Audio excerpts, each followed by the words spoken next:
26,000 চাকরি বাতিল মামলা এসএলএসটি 2016 সুপ্রিম কোর্টের শুনানি শেষ হয়েছে।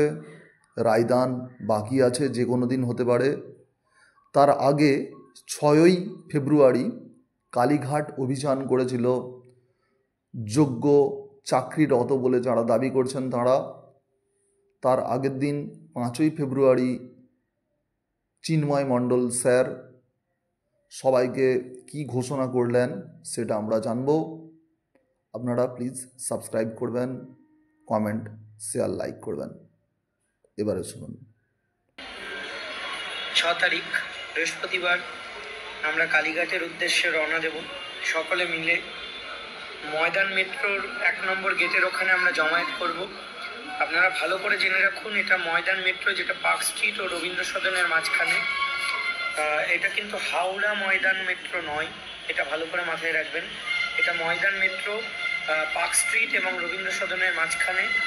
আপনারা যারা হাওড়ার দিক থেকে আসবেন তারা হাওড়া থেকে মেট্রো করে যদি এসপ্ল্যানেড আসেন, এসপ্ল্যানেড থেকে আবার ব্লু লাইনে আলাদা মেট্রোতে উঠে আপনারা ময়দানে আসতে পারবেন। এটা কিন্তু হাওড়া ময়দান নয়, এটা ভালো করে জেনে নিন। আর যারা শিয়ালদা লাইন থেকে আসবেন তারা তো আপনারা মেট্রো ধরে যাওয়ার কোনো তেমন রাস্তা নেই, কিন্তু আপনারা বাসে বা অটো ট্যাক্সিতে করে আসতে পারবেন। যারা দমদম থেকে আসবেন তারা দমদম মেট্রো করে ময়দান মেট্রোয় আসতে পারবেন। বারবার বলছি, এটা মাথায় রাখবেন, এটা কিন্তু হাওড়া ময়দান নয়, এটা পার্ক স্ট্রিট এবং রবীন্দ্র সদনের মাঝখানে যে ময়দান মেট্রো আছে সেই ময়দান মেট্রোর 1 নম্বর গেট। সেই 1 নম্বর গেট থেকে বেরিয়েই আমরা জমায়েতটা করব। আমরা ঠিক 12টায় জমায়েত করবে এবং তারপরেই সারিবদ্ধভাবে দলে দলে আমরা মিছিল করে এগিয়ে যাব কালীঘাটের দিকে। আমাদের দাবি থাকছে মুখ্যমন্ত্রীর সাক্ষাৎ এবং মুখ্যমন্ত্রীর হস্তক্ষেপ এই পুরো বিষয়টার ওপরে। কারণ আমরা সকলেই জানি যে 3টি অথরিটি যারা আমাদের এই রিক্রুটমেন্টের জন্য রেসপন্সিবল, এসএসসি বোর্ড এবং স্টেট, এই 3টে মানে অথরিটির যদি সাবমিশন না মেলে বা তাদের যুক্তি যদি না মেলে তাহলে কিন্তু সিজেআই অসন্তুষ্ট হবেন এবং প্যানেল একটু নেগেটিভের দিকে চলে যেতে পারে। সেই জন্য আমরা দেখেছি যে আইএ ফাইল যেটা হয়েছে রিসেন্ট, সেখানে কিছু তথ্যের গরমিল আছে এবং সেই তো ভুতুড়ে তথ্য কিভাবে দেওয়া হলো, রাজ্য সরকার এতটা অবহেলা কিভাবে করলো, কার সঙ্গে কোন যুক্তিতে আলোচনা করে এই তথ্য দেওয়া হলো, আমরা কেউই জানি না, জানতে পারছি না।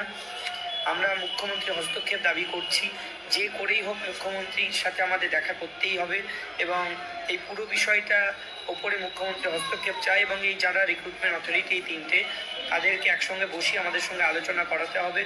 এই দাবি নিয়ে আমরা কালকে যাচ্ছি। আমরা সবাইকে বলছি, যারা আছেন যোগ্যরা আপনারা দলে দলে আসুন, শিক্ষক শিক্ষিকারা আপনারা যারা আছেন প্রত্যেকে আসুন, আপনারা পায়ে পা মেলান আমাদের সাথে। এই কালকের যে মিছিল, কালকের যে জমায়েত, সেটা কিন্তু আমাদের প্যানেল বাঁচানোর দিকে এক ধাপ এগিয়ে দিতে পারে আমাদেরকে।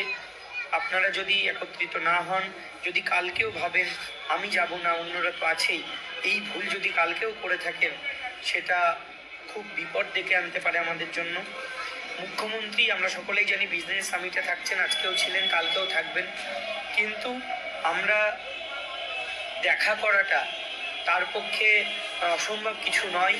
আমরা তো ওখানে থাকতে রাজি আছি, আমরা প্রস্তুতি নিয়ে যাব যে মুখ্যমন্ত্রী যখনই আসুন আমাদের সঙ্গে দেখা করুন, অথবা তিনি বার্তা দিন যে তিনি দেখা করবেন এবং নির্দিষ্ট সময় করে দিন আগামীকাল, অথবা তিনি যদি মনে করেন যে কালকে সম্ভব নয় কিন্তু উনি বার্তাটা কালকেই আমাদের ওখানে অবস্থান করতে করতেই নিশ্চয়ই দেবেন যে তিনি কখন দেখা করতে পারবেন। কারণ আমাদের হাতে মাত্র আর 3 থেকে 4 দিন সময় আছে।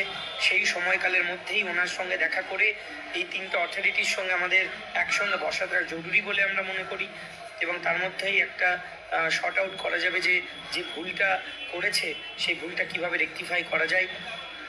আমরা চাইব যে একজন যোগ্য যেন চাকরি থেকে বঞ্চিত না হয় এবং প্রত্যেকটা যোগ্য যেন সসম্মানে চাকরিতে সুরক্ষিতভাবে এবং সম্মানের সাথে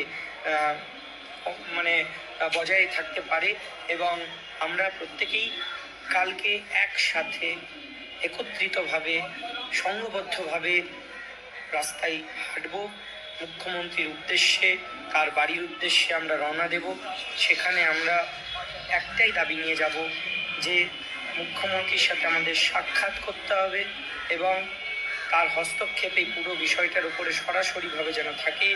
তার মাধ্যমে আমরা সকলের সাথে, এই রিক্রুটমেন্ট অথরিটি যারা যারা আছে তাদের সাথে বসে আমরা আমাদের কথাগুলো, আমাদের দাবিগুলো জানতে চাই এবং যে ভুল বা যে ভুল হয়েছে তার যে সংশোধন দরকার সেটা করতে হবে।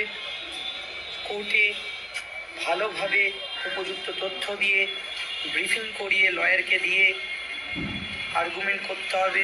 রিজয়েন্ডার আছেই সামনে, সেখানে খুব ভালো করে যাতে বিপক্ষরা যা যা বলছে তার সঠিক উত্তর বা আর্গুমেন্ট করা যায় তার ব্যবস্থা করতে হবে। সেগুলো আমরা মুখ্যমন্ত্রীর মাধ্যমে তাদের কাছে পৌঁছে দিতে চাই। কারণ আমরা সবাই জানি যে এই রাজ্যের সুপ্রিমো মমতা বন্দ্যোপাধ্যায়, তিনি যদি একবার বলেন যে এই তিনটে অথরিটিকে একসঙ্গে বসে আলোচনা করিয়ে সঠিকভাবে সব পদক্ষেপ নিতে, তাহলে অবশ্যই হবে।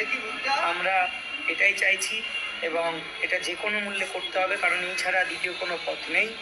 আমরা বারবার বলেছি, কিন্তু মুখ্যমন্ত্রী আমাদের সঙ্গে দেখা করতে চাননি বা তিনি মনে করেননি হয়তো। কিন্তু কালকের দিনটা আমাদের জন্য খুবই গুরুত্বপূর্ণ।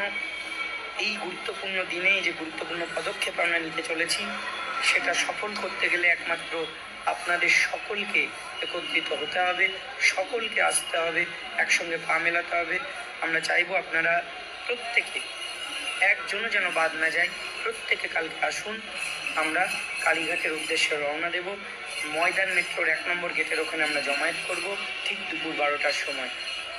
মনে রাখবেন, এটা কিন্তু হাওড়া ময়দান নয়, এটা পার্ক স্ট্রিট ও রবীন্দ্র সদনের মাঝখানে ময়দান মেট্রো।